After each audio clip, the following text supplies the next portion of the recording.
spotted a name tag that made my heart sink. Instead of Alice Edwards, grandmother of the bride, it read, "The old lady footing the bill. I'm so glad you're here. Follow this story to the end and comment the city you're watching from so I can see how far it travels. I've always believed family celebrations should overflow with happiness. My granddaughter Jennifer's big day should have been one of those perfect memories that warms you for years. Instead, it became the moment I discovered how my own family truly viewed me. That morning, I took extra care getting ready. At 65, I don't fuss over vanity, but I wanted to look my best. I chose a soft blue dress my late husband Robert had always admired, pinned up my silver hair, and dabbed on the perfume he'd given me for our last anniversary before cancer took him 3 years ago. "You look beautiful, Alice," I told my reflection, imagining Robert whispering it back. The ceremony at St. Mark's Church was everything I'd hoped. Jennifer radiant as she walked the aisle, my son Richard proud at her side, and even my daughter-in-law Pamela moved to tears. For a little while, everything felt right. Then came the reception. At the Westbrook Hotel's grand ballroom, I checked in for my table assignment. The young woman behind the desk smiled and handed me my tag. I glanced down and froze. Elegant calligraphy spelled out that cruel sentence. I forced a smile. "There seems to be a mistake." Her eyes widened. "Oh my, I'm so sorry. Let me find another." "It's fine," I said quickly, unwilling to cause a scene. I pinned the tag to my dress, cheeks burning, and stepped inside. As I moved through the cocktail hour, whispers followed. "Did you see the grandmother's name tag?" Someone snickered. Another voice answered, "Pamela said it'd be hilarious." They call her the family ATM. My hands shook. Moments later, Richard waved me over to meet some old friends of Robert's. "Mom, come meet the Andersons," he said brightly, and then with a laugh, "Our walking bank account." I extended my hand firmly. "Alice Edwards." "Robert's widow," I said, locking eyes with them. Bill Anderson offered a polite smile, but I barely heard the rest. When the couple drifted away, I pulled Richard aside. "What's the meaning of this?" "Oh, Mom, don't be so sensitive," he chuckled. "Everyone knows you're the one with the deep pockets since Dad left you everything." "It's humiliating," I whispered.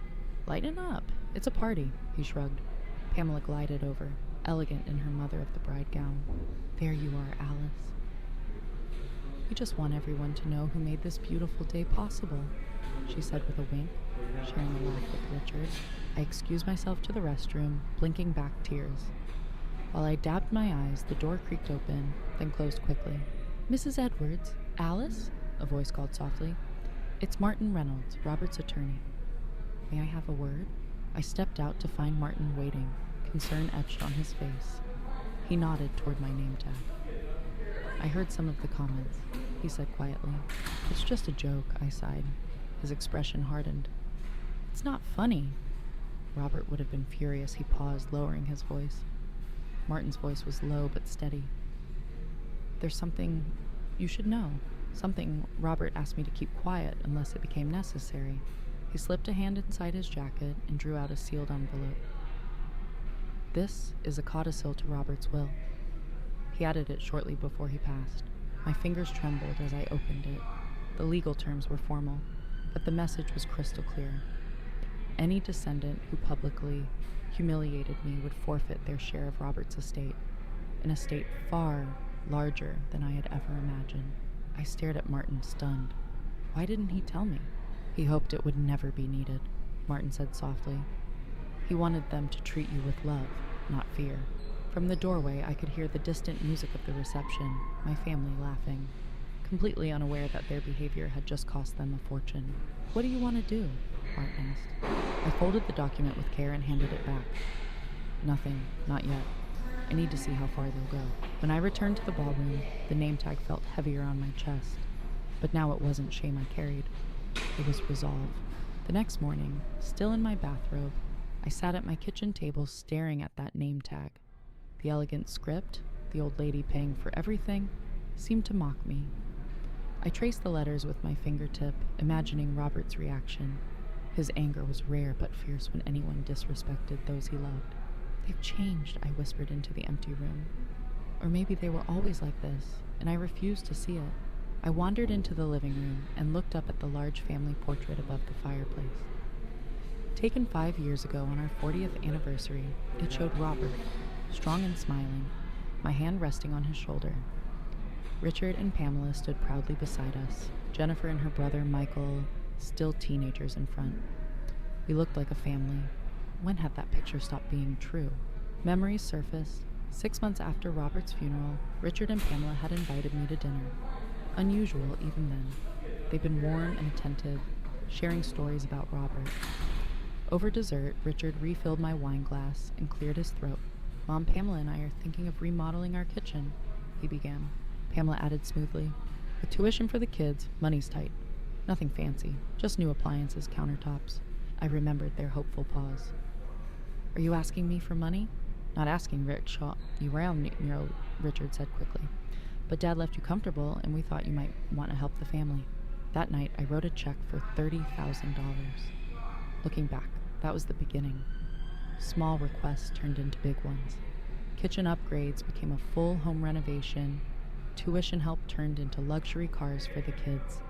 Family vacations I was expected to fund. Later that morning, I pulled a box of bank statements from the closet and sat on the floor, sorting through years of checks and receipts. The numbers were staggering. In 3 years, I had given them nearly $250,000. The phone rang, snapping me from my calculations. Pamela's voice floated through the receiver. Alice, there you are. You've been calling yourself. Wasn't yesterday beautiful? Jennifer and Mark are so grateful. You made the whole wedding possible. I closed my eyes, remembering the $45,000 check I'd written for the venue and catering. I was happy to help, I said quietly. Pamela's tone shifted to that syrupy sweetness I knew too well. Actually, that's partly why I'm calling. Mark's parents were supposed to pay for the honeymoon, but his father's business hit a rough patch. They had to back out, and Jennifer is devastated. They've dreamed of 2 weeks in Bali. We were wondering, would you be able to help? Richard added quickly. And of course we'll contribute. After everything we spent on the wedding, everything they spent, I had covered nearly all of it. I'll think about it, I replied, surprising even myself with the vague answer. There was a pause. Well, they need to book soon to get the best rates, Pamela said lightly. I understand. I'll let you know tomorrow. After hanging up, I returned to my quiet investigation of the past 3 years of checks and transfers. Robert had once warned me about Richard's view of money. He thinks it fixes everything, he'd said. But money without values only creates more problems. At the time, I hadn't wanted to believe him. A sudden knock startled me. Through the peephole, I saw my grandson Michael shifting from foot to foot. I swept the papers back into their box and opened the door. Grandma, he said, wrapping me in a warm hug. At 21, he was tall like his grandfather, with the same kind eyes. Are you okay? I've been texting. I'm fine, sweetheart. Just a little tired after yesterday. Come in. In the kitchen, I set the kettle to boil. Michael had always been different, thoughtful, less dazzled by appearances. I wanted to apologize for yesterday, he said, settling at the table. That name tag, the way people were talking, it wasn't right. A lump formed in my throat. You noticed? Of course. So did plenty of others. I should have said something. I squeezed his hand. It isn't your job to correct your parents, but it is mine to stand up for what's right. He met my eyes. Dad and Mom, they've changed since Grandpa passed. Or maybe I just didn't see it before. All they talk about is money. Your money. I felt a chill. What do you mean? He hesitated. Last week I overheard them talking about your house. Dad said it's too big for one person and that they could help you downsize. The kettle whistled, giving me a moment to steady myself. As I poured the hot water, thoughts of Martin Reynolds and Robert's secret codicil swirled through my mind. The name tag, the endless requests for cash, and now a plan to move me out of my home. Grandma? Michael's voice pulled me back. Are you sure you're okay? I set the teapot on the table and smiled faintly. I'm better than okay. I'm finally seeing things clearly for the first time in years. What do you mean? Just that it's time for some changes around here. As we sipped our tea, I studied his face, wondering if he truly was different from his parents, or if the seeds of entitlement were only waiting for the right moment to grow.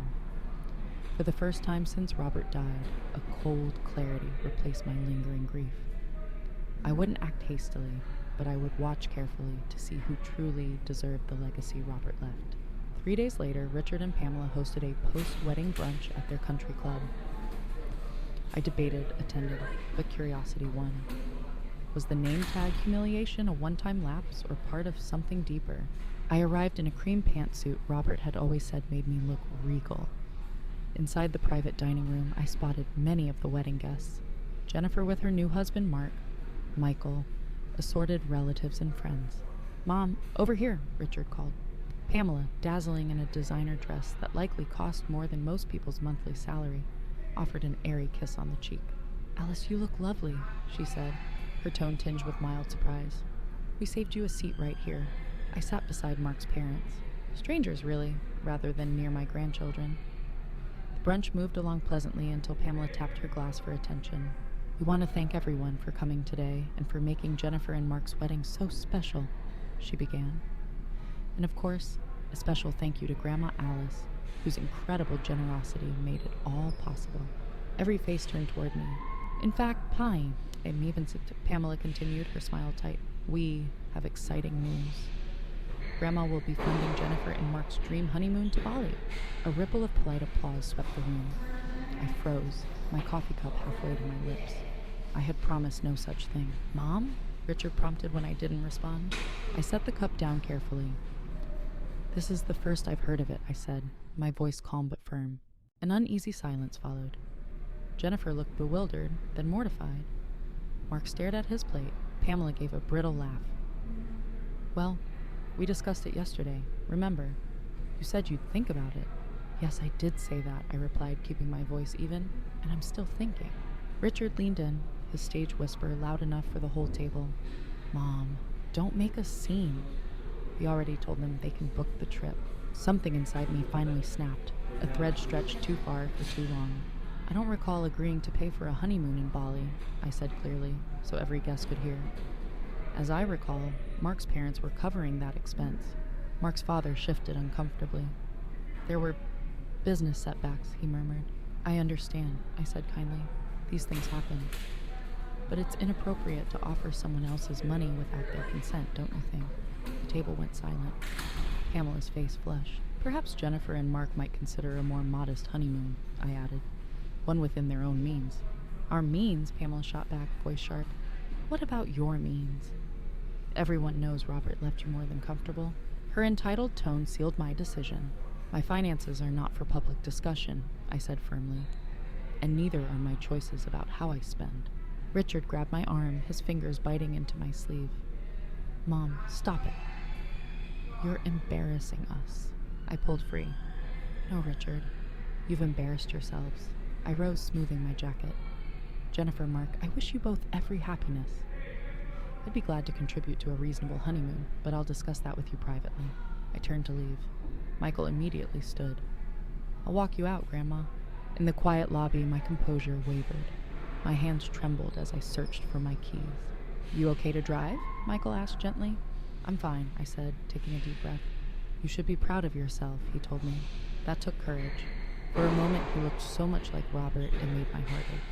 "Would you like to come over for dinner tonight?" I asked. Michael smiled. "I'd like that." That evening, over a simple meal of roast chicken, I shared the truth about the last 3 years. The endless requests for money, the slow erosion of respect. "I'm not surprised," Michael said sadly. "I've watched it happen. After Grandpa died, it's like they started seeing you as an ATM. I nodded. "And it's getting worse?" He hesitated. "Last week I overheard them talking about your house again. Dad said you should downsize. He mentioned how hot the market is and how they could help you maximize your investment." My stomach tightened. They weren't just eyeing my savings, they wanted my home. "Michael, there's something you should know," I said, deciding to trust him with Robert's secret codicil. But before I could continue, the doorbell rang. Through the window, I saw Richard's car. "It's your father," I murmured. Michael's jaw tightened. "You don't have to answer." But I was done hiding. "No," I said. "It's time we cleared the air." I opened the door to find Richard red-faced with anger. "What was that performance at brunch?" he demanded, pushing past me. He spotted Michael. "What are you doing here?" "Having dinner with Grandma," Michael replied calmly. Something the rest of you might try sometime, without asking for money. Stay out of this, Richard barked. This is between your mother and me. No, I said, my voice steady.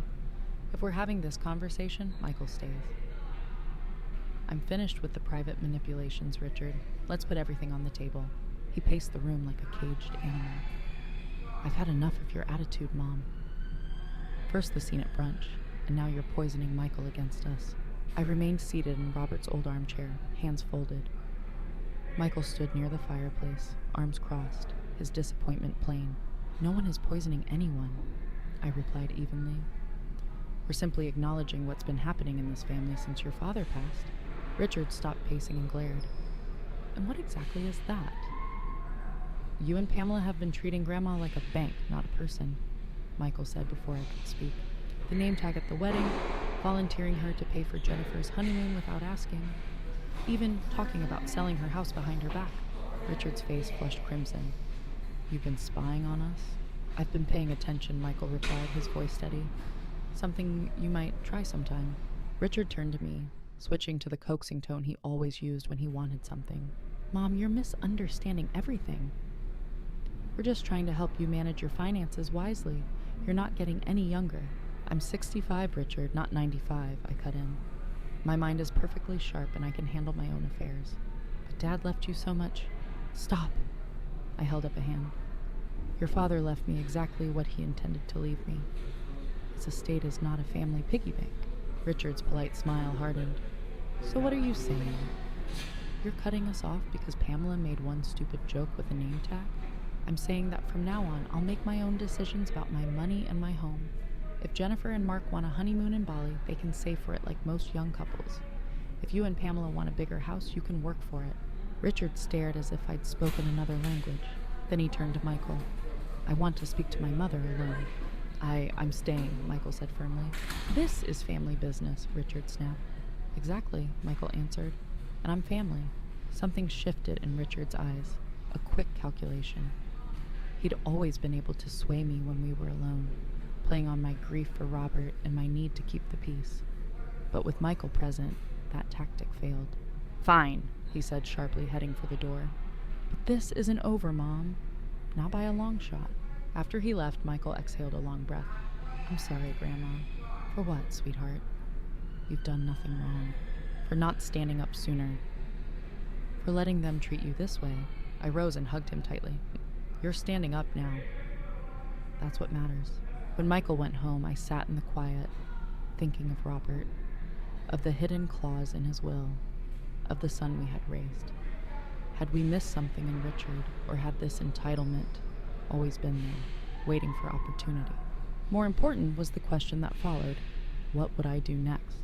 The answer formed slowly, like an old photograph developing.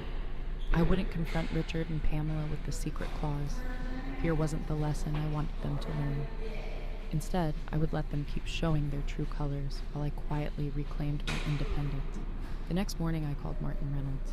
Alice Waywick and he greeted warmly. I was hoping to hear from you after the wedding. Yes, that's partly why I'm calling. I described the brunch, Richard's late-night visit, and my decision to take control.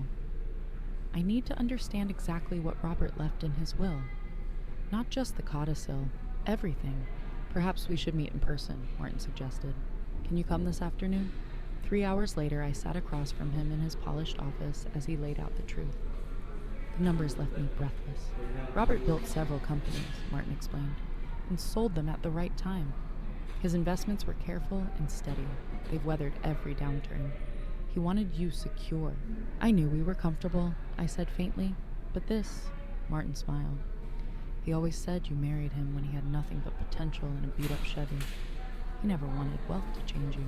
I laughed softly. I could almost hear Robert saying those words himself. As for the codicil, Martin continued, it's simple but powerful.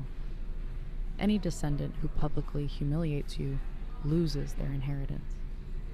The name tag at the wedding certainly qualifies. The brunch too. But you don't have to decide anything now. The clause stays valid for your lifetime. I nodded slowly.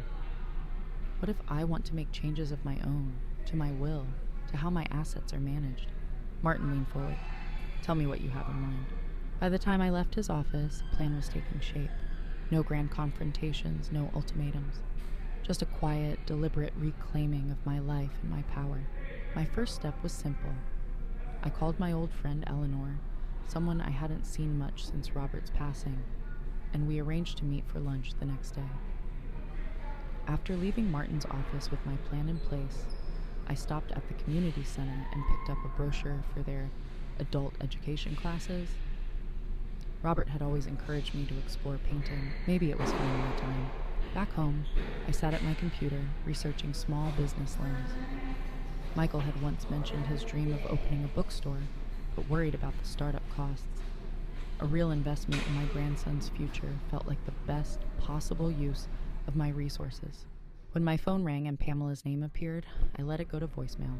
The old Alice would have answered instantly, bracing for another urgent request. But that Alice was fading, replaced by a woman who finally recognized her own worth. Later, I listened to the message exactly as I'd expected. Alice, it's Pamela. Richard told me about your conversation last night. I think there's been a misunderstanding. We've always had your best interests at heart. Richard and I thought we could have dinner this weekend to clear the air. Oh, and Jennifer said you'd reconsider the honeymoon. They really need to book soon to get the best rates. Call me back. I deleted it without replying. Instead, I opened my checkbook and wrote a modest gift for Jennifer and Mark, enough for a charming trip to New England, not a luxury vacation in Bali. I sealed the card with a warm note wishing them happiness. My silent strategy had begun. No drama, no confrontations, just firm, quiet boundaries. Robert would have approved. 6 months passed in a calm blur of change. I enrolled in painting classes, reconnected with old friends, and spent more time with Michael, who visited often. I even provided seed money for his bookstore plan, which was taking shape beautifully. Richard and Pamela's behavior swung between frosty distance and sudden friendliness, each visit eventually circling back to money. Home renovations, Jennifer's wish to buy a house, their own retirement plans. Each time I smiled and repeated the phrase that had become my mantra. I don't discuss my finances. The more I said it, the stronger I felt. Their frustration grew. Pamela's texts turned sharp. Richard's calls impatient. But I had found strength in silence. Today was my 66th birthday. Despite my protests, Michael insisted on hosting a small family gathering at my house. It's time they remember whose home this is, he said with a determination that reminded me so much of Robert. I spent the morning in my garden, deadheading roses, drawing peace from the simple work. The garden, like me, was coming back to life. By mid-afternoon, the house was ready. Michael arrived early to help with last-minute details. "Are you sure you're ready for this?" he asked while arranging cheese and crackers. "As ready as I'll ever be," I replied, smoothing the bold red dress I never would have worn 6 months ago. Besides, it's just dinner. But we both knew it was more than that. The doorbell rang at exactly 5. Richard and Pamela stood there, smiles so polished they almost creaked. "Happy birthday, Mom," Richard said, handing me a bouquet of store-bought flowers. "Alice, you look different," Pamela added, eyes taking in the new dress, the styled hair, the subtle makeup I'd learned to apply in class. "Thank you," I said simply, stepping aside to welcome them. Jennifer and Mark arrived moments later, followed by Martin Reynolds and another couple who had been close to Robert and me. I moved through greetings and small talk with a composure I couldn't have imagined half a year earlier. Yet I noticed Richard's gaze wandering around the house, evaluating. Pamela's eyes kept drifting to the new painting on the wall, a landscape I'd created myself. "Did you redecorate, Alice?" she asked, her tone a touch uneasy. "Just a few updates," I answered up close. "I've been taking painting classes." "Painting classes?" Richard echoed, as if I'd said I was training to fly a rocket. "Grandma's really talented," Michael said proudly. "She's already sold 2 pieces at the community art fair." "Sold?" Pamela blinked, genuinely puzzled. "But why would you need to sell paintings?" I smiled, letting the silence stretch just long enough to make the point clear. "It's not about need, Pamela. It's about joy," I said. An uneasy hush settled over the table until Mark cleared his throat. "So, Michael, how's the bookstore coming?" "Great," Michael answered. "Thanks to Grandma, I finalized the business plan, and I'm already scouting locations." Richard's head snapped up. "Thanks to Grandma? What does that mean?"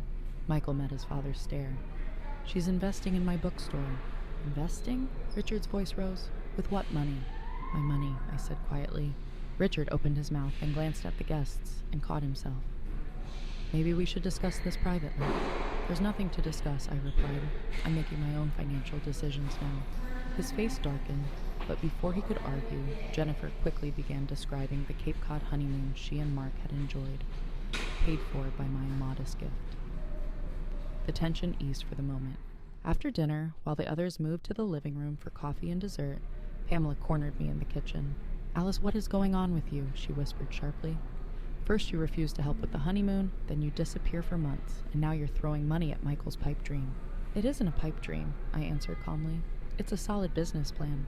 Don't be naive. Bookstores don't make money, he's using you. No, Pamela. I'm supporting my grandson's ambition. That's different. Her eyes narrowed. Richard and I have been talking. It's time you move somewhere more manageable. Sunrise Acres has lovely apartments, and selling this house could help all of us. So there it was. The plan Michael had overheard, spoken out loud. This house isn't for sale, I said firmly, and my living arrangements aren't up for family discussion. Before she could reply, Richard appeared in the doorway. Everything okay? Just wonderful, I said, lifting the cake I'd baked that morning. Shall we have dessert? Back in the living room, Richard cleared his throat as I sliced the cake. Before we move on, he announced. Mom, there's something Pamela and I need to discuss with everyone. My hand paused on the knife. This was not part of the evening I had planned. We're concerned about Mom's recent decisions, Richard said to the room. She's making unwise financial choices, isolating herself, refusing family guidance. We think it's time to consider a power of attorney arrangement for her own protection. A stunned silence followed. Martin Reynolds, sitting beside the fireplace, set down his coffee cup with deliberate care. That's a serious step, Richard. Do you have evidence of diminished capacity? She's giving away money to fund a bookstore in the digital age, Richard replied, as if that explained everything. And she refuses to consider sensible downsizing. A calm settled over me. This moment had been inevitable from the day I began saying no. Your mother seems perfectly competent to me, Martin said. Making choices you disagree with isn't evidence of incapacity. You don't understand, Richard insisted, his voice rising. She's always relied on Dad and then on me for financial guidance. Now she's making these irrational choices. Enough. I set down the knife. I am not irrational, incapacitated, or in need of your guidance. Mom, be reasonable. I've been reasonable for 3 years, I interrupted. I paid for renovations, vacations, cars, a wedding. I allowed you to treat me like a walking checkbook instead of your mother. That stops now. Richard's face flushed crimson. Is this what you want? To humiliate us in front of everyone? To make us look like villains? No, Richard, I said evenly. You've managed that all on your own. You selfish old woman, he hissed, standing so abruptly his chair nearly toppled. After everything we've done for you, Dad would be ashamed of you. Pamela tugged his arm, suddenly aware of the watching eyes. But Richard was beyond caring. You think you can just cut us off? It was then that Martin cleared his throat, his voice cutting through the tension. Actually, Richard, your father anticipated this very situation. Silence felt like a stone. Richard froze as Martin reached inside his jacket and drew out a familiar envelope. Robert added a codicil to his will shortly before he passed, Martin said evenly. He was concerned about how Alice might be treated after his death. Pamela found her voice first. What kind of codicil? Martin looked to me for permission. I nodded. The clause states that any descendant who publicly humiliates Alice forfeits their entire inheritance. The room went still. Richard's mouth opened, but no words came. This includes treating her with disrespect, attempting to control her finances against her wishes, or trying to force her from her home, Martin said evenly. That's ridiculous, Richard sputtered. Your father anticipated this, Martin interrupted. And as executor of his estate, I've been documenting incidents over the past several months. He turned to me. Alice, do you wish to enforce the codicil? Every eye turned my way. Richard and Pamela sat pale with shock. Jennifer looked confused, embarrassed. Michael's gaze held quiet support. Yes, I said at last, I do. Richard collapsed back into his chair. You can't be serious. I've never been more serious. The name tag at the wedding, the public honeymoon announcement, the endless demands for money. and now an attempt to declare me incompetent. It stops today. But our inheritance, Pamela whispered. Is forfeit, Martin confirmed. All of it? Jennifer asked softly. I'm afraid so, Martin said. The codicil is clear. This isn't fair, Richard shouted, slamming his fist on the table. She tricked us. Let us believe the money was just sitting there. No, Richard, I said quietly. I never promised you anything. You assumed. You demanded. But you never once asked what I wanted. What about Jennifer and Mark? Pamela pleaded. Martin glanced at his notes. Jennifer was present at some incidents, but never defended her grandmother. That omission matters, though the final decision is Alice's. Tears welled in Jennifer's eyes. I'm sorry, Grandma. I should have spoken up. I reached across the table and squeezed her hand. We all make mistakes, sweetheart. The question is what we learn from them. So what happens now? Mark asked, wrapping an arm around Jennifer. According to the codicil, Martin explained, Richard and Pamela's share of Robert's estate is redistributed. Half goes directly to Alice. The other half is divided among descendants who have shown her respect and care. All eyes turned to Michael, who looked genuinely startled. I swear, Grandma, I had no idea. I know, I assured him. Your grandfather would be proud of the man you're becoming. This is a setup, Richard barked. I'll contest it in court. You're welcome to try, Martin replied calmly. But the clause is legally binding, and we have ample evidence. Pamela's voice turned sugary. Surely we can work this out as a family. Save it, I cut in. It's too late. Richard's face twisted with anger. After everything we've done for you, you're cutting us off?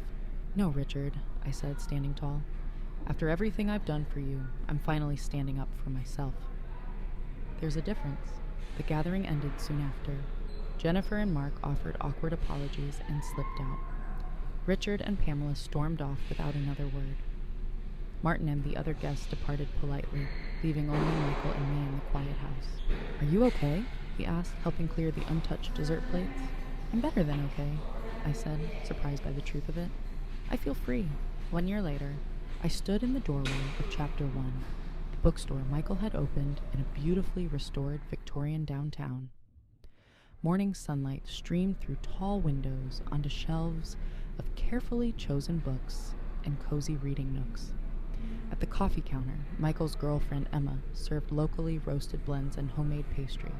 In the children's corner, a mural I'd painted, a whimsical forest filled with hidden animals, brightened the wall. Twice a week I led story time for neighborhood kids, something I'd never imagined doing. Upstairs, the apartment now housed a young writer residency funded from Michael's inheritance. My own house, full of Robert's memories, remained my sanctuary. The bell above the door jingled. Jennifer entered, pushing a stroller. Grandma, she said, smiling. Inside lay her 3-month-old daughter, Roberta, named after her grandfather. I didn't know you'd be here today, she said. Just dropping off some new bookmarks I painted, I replied, bending to greet the baby. Hello, little one. Over the past year, Jennifer and I had rebuilt our relationship. Mark encouraged her to form her own opinions, free from her mother's influence. Richard and Pamela were another matter. After several failed attempts to challenge the will, they moved to Florida, our contact reduced to the occasional holiday card and brief updates through Jennifer. Have you heard from your parents lately? I asked. Mom called last week, Jennifer sighed. Same complaints. Dad's job, the house they settled for, how unfair everything is. I'm sorry, I said. Don't be, she replied firmly. They made their choices. I've made mine. Emma brought over coffee and warm scones. Michael emerged from the back with a stack of new arrivals, his face lighting up when he saw us. Perfect timing, he said, joining us. I've got an idea for expanding our community programs, adult literacy tutoring, and teen writing workshops. It means reinvesting some profits, but I think it's worth it. I think it's wonderful, I said, pride swelling. As they talked, I looked around the sunlit shop, this space that represented not only Michael's dream, but a new chapter for all of us. In the years since that fateful night, I traveled, deepened friendships, and even taken a trip to Italy, where I met Clyde, a widower with kind eyes and a gentle wit who now called every Sunday. Robert would have approved, not just of the bookstore, but of the boundaries I'd finally set. He'd tried to protect me with that codicil, but in the end, I'd learned to protect myself. Jennifer's baby gurgled, drawing me back to the present. This was my family now. Not perfect, not complete, but real. We were building something new from the ruins of what had been lost, and it was beautiful. What do you think, Grandma? Michael asked, pulling me into the conversation. I looked at my grandson, my granddaughter, and the tiny baby who embodied our future. I smiled. I think, I said, this is exactly where we're meant to be.